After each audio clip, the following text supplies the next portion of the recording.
Hello! Aujourd'hui, on se retrouve pour faire un update de mes dernières lectures.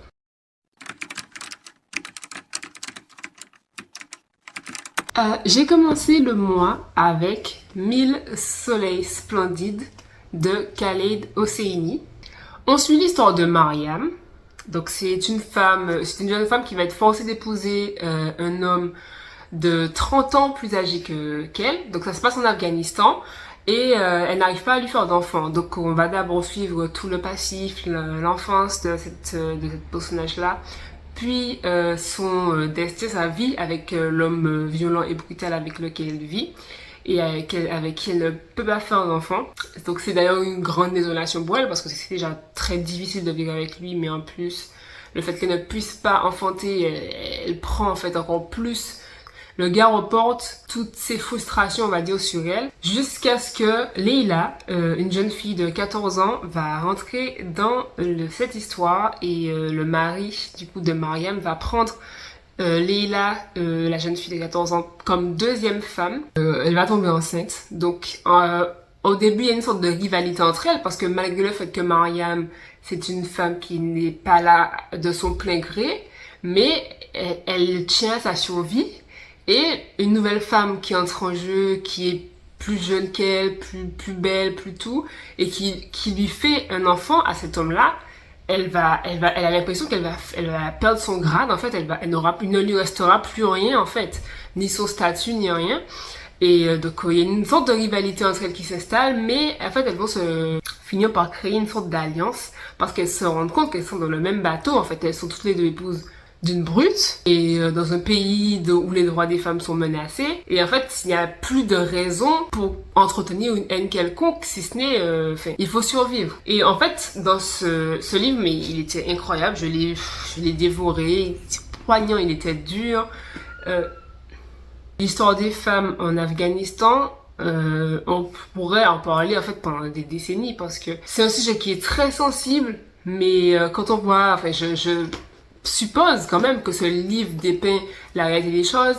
On suit plusieurs ères politiques, une ère où les femmes ont commencé à avoir plus de pouvoir, où on a l'impression qu'il y avait une forme de libération de la femme qui entrait en jeu jusqu'à ce qu'il y ait une reprise de pouvoir un peu totalitaire en fait et autoritaire, où ils ont rétabli des lois qui étaient hyper strictes et 1000 fois plus strictes évidemment envers les femmes. Et c'est révoltant. Quand on lit ce roman-là, c'est révoltant et en même temps tellement poignant. On s'attache à tout le monde a un vécu, bon, peut-être pas le mari, mais toutes les femmes, tous les destins différents qu'on rencontre, tout est expliqué, en fait, tout est compréhensible. Donc, il y a pas de mauvaise personne intrinsèquement, c'est un mauvais système, une mauvaise vie en fait qui a rendu les gens tels qu'ils sont, et de suivre deux femmes comme ça se soutenir dans des moments difficiles, essayer de fuir, essayer de faire quelque chose pour leur vie, puisque la fille elle va avoir un enfant, donc elles seront en fait un peu comme deux petites mamans qui vont essayer de survivre dans cette histoire-là, et c'est vraiment très poignant. Donc je recommande à 1000%, je l'ai mis 5 étoiles, donc c'était pas non plus à la base mon style de lecture. Et j'ai fait l'effort de sortir de ma zone de confort encore une fois et je ne suis pas du tout déçue. Ensuite, donc j'ai lu sur ma liseuse The Bromance Book Club de Lisa K. Adams, dont j'ai parlé dernièrement dans mon vlog ma vidéo What the fuck il y a 2 semaines. Je lui ai mis 4 étoiles. Romance très très agréable, très drôle. M'a un peu éloigné de la panne de lecture qui est en train de s'insinuer un petit peu en moi en ce moment. Et franchement, j'ai beaucoup aimé. Donc on suit effectivement, comme je vous avais dit, une femme qui a demandé le divorce, son mari, grand joueur de baseball international connu aux États-Unis. Elle est devenue femme au foyer, elle a tout arrêté parce qu'elle est tombée enceinte super tôt. Et bon, ça fait après 3 ans de mariage, il y a un big truc qui se sont fâchés. Et en fait, ils réapprennent à se connaître. C'est comme s'ils repartent à zéro par le biais du club de lecture que le gars et ses potes ont mis en place pour essayer de reconquérir sa femme. Donc, du coup, avec ce club de lecture, ils ont pu aider beaucoup de membres de club à comprendre leurs erreurs, etc. et à améliorer leur relation avec leurs épouses. Et c'était très drôle. Franchement, j'ai beaucoup aimé les personnages. Il y a des moments où ils m'énervaient un petit peu. Et c'était quand même très différent pour moi de ce que j'ai l'habitude de lire des gens qui sont déjà amoureux l'un de l'autre. C'est pas ma troupe favorite à la base, mais ça faisait le taf, ça faisait le job. Et en fait, je me suis rendu compte aussi que c'était une saga. Et je pense que je peux aimer le tome 2, peut-être même plus, parce que l'un des personnages qui me faisait le plus rire, je crois que c'est dans le tome d'après.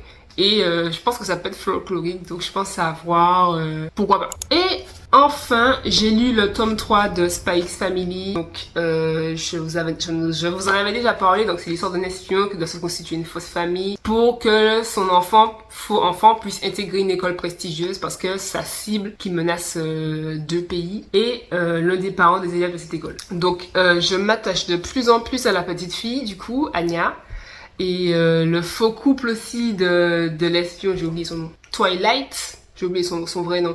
Et Yor, la fille, sa fausse femme. Il y a des petits moments de rapprochement entre eux et voilà, moi j'adore ça. En fait, ça fait un peu, ça me rappelle en fait, on va dire les tropes de fake dating et tout que je kiffe, on va pas se mentir. Donc je pense que c'est pour ça aussi que je suis bien dans le truc. Et c'est assez léger, je sais pas si j'en avais déjà parlé, mais en fait, on n'est pas dans une espèce d'intrigue qui est extrêmement lourde. On a 2-3 personnages qu'on suit, la cible, l'espion, Yor, qui est aussi une espionne, enfin, non, qui est une tueuse à gages, une enfant qui a des dons, on n'a pas encore son histoire, mais en fait, ça va se décanter, on en saura plus et ça va sûrement se complexifier. Mais pour l'instant, ça se boit, en fait. C'est du petit lait, comme on dit. Donc, franchement, je pense qu'on a la recommande plus cette saga, je vous la recommande toujours. J'essaie de me remettre dans les mangas. J'aimerais me remettre dans les shoujo principalement, mais je trouve que avoir une passion manga, ça fait cher. Parce que j'en lis beaucoup plus que je pourrais lire en roman. Et ils sont quasiment au même prix qu'un roman. Et tu en as besoin d'en avoir un tas pour avoir toute l'histoire. Et ça, je trouve que c'est pas très rentable. Et je veux pas lire de manga sur mon téléphone. Genre, ça me bousille les yeux. Peut-être quelques webtoons à la limite, je peux faire l'effort. Mais je peux pas suivre toutes mes sagas en ligne. Et puis bon, des fois on a envie de soutenir aussi un petit peu l'auteur.